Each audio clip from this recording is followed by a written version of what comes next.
second leg of the Fix and Open Charlotte Maxeke Hospital Now protest is set to get underway today. The Johannesburg hospital hasn't been fully functional for the past 10 months or so after a fire caused extensive damage to the institution. For more on this now, let's bring in Reverend Moss Ntlha, who is the Defend Our Democracy campaign, part of the Defend Our Democracy campaign, I beg your pardon, also the organizer of this protest. And Reverend Moss, it's great to have you on the program. Thanks very much indeed for making time to speak to us. Perhaps let's take a few steps back. I understand this is the second round of demonstrations. Are you able to fill us in on what took place after the first round of protest? That's correct. I think that thanks for having me on the air, and good morning to your listeners, to your viewers.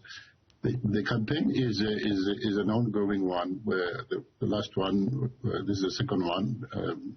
The last one was, I think, a week or so ago.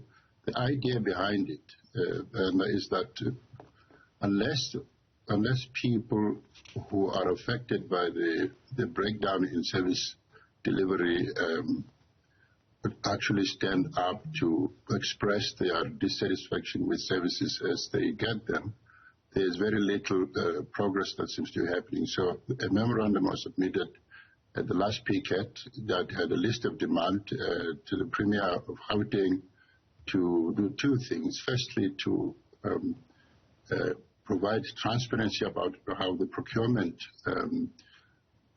services is continuing with regard to the fixing and reopening the wards that are still closed at Charlotte Maxeke, and also to urgently fix those wards so that people and patients can continue to receive the needed care. Now that, as we haven't had any response yet, and we're looking to pressure government to give the response to those demands. The hospital itself has been closed since the 16th of April in 2021, and so much time has lapsed since then. In fact, we're told that some very highly specialized nurses have also resigned in the wake of this crisis. Part of the concern, of course, is that a lot of the physical damage and the damage to the reputation of the institution itself can't be undone the longer the institution is closed, or at least partially closed.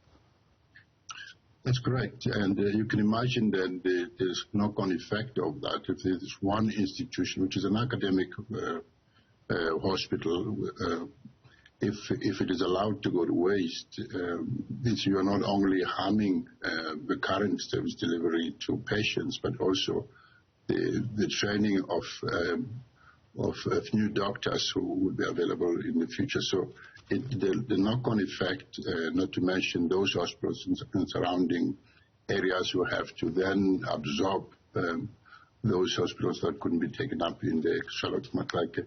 All of that means that we are not only losing the infrastructure at Charlotte Maxeke, but also overloading and driving almost to breaking point the neighboring institutions of health. Yeah, several parts of the institution itself have been completely gutted. In fact, the parking lot, part of the oncology department as well. If the compromise is to open the hospital in sections, for lack of a better term, where do you reckon the priority should lie? I think the waiting list for some of the critical patients, sometimes up to 2,000 people who are on waiting lists, I think all of them ought to receive the treatment that they deserve, and some of them life-threatening diseases. So I think that if priority were to be a factor, it would be those patients that are more critical, that are needing life-saving treatment, and many South Africans who are in the surrounding area would have a relative or someone they know who is either on the waiting list for cancer operations or some other very serious diseases. I think those would have to be prioritized, and as well as obviously the teaching capacity of the hospital, that should also not be compromised. Yeah.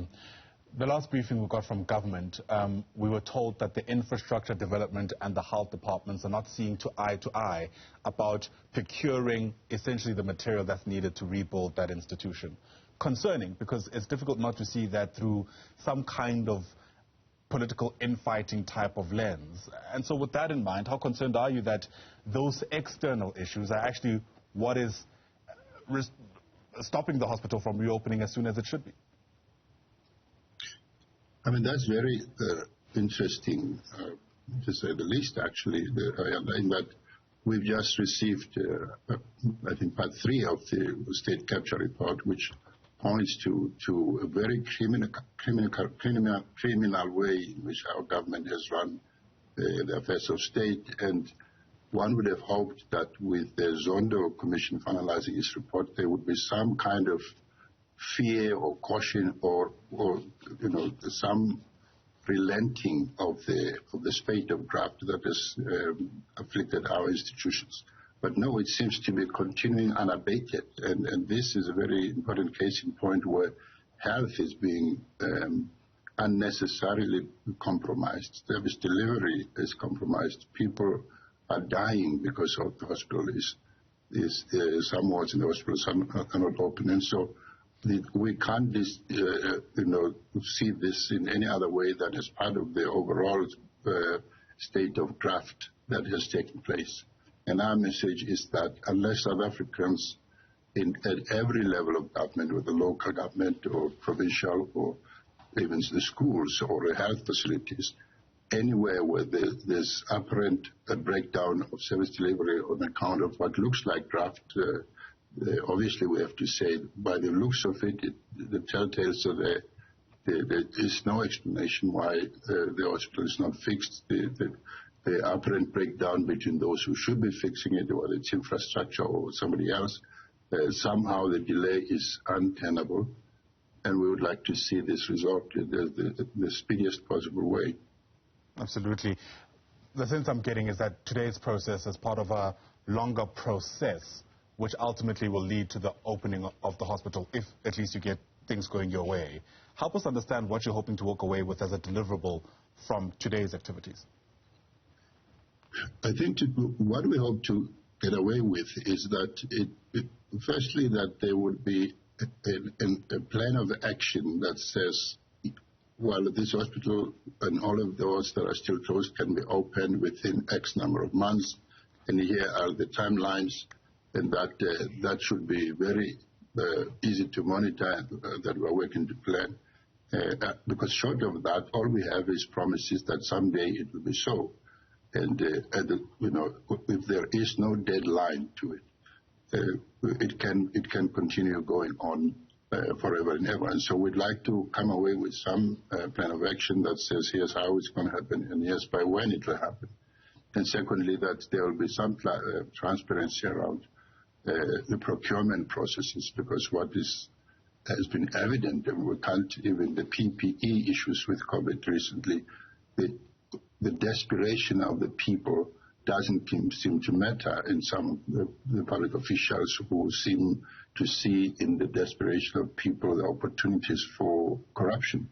And so we'd like to see transparency in the way procurement happens, so that we can satisfy ourselves that there is no corruption that unnecessarily escalates the cost of services to the taxpayer or the government, put it that way. Right. Reverend Moss Ntlha, thanks very much indeed for your time. Really do appreciate it. The Reverend is part of the Defend Our Democracy campaign, which is leading a protest today, 3 p.m. I think is the time, hoping for Charlotte Maxeke Academic Hospital to be fully functional once again.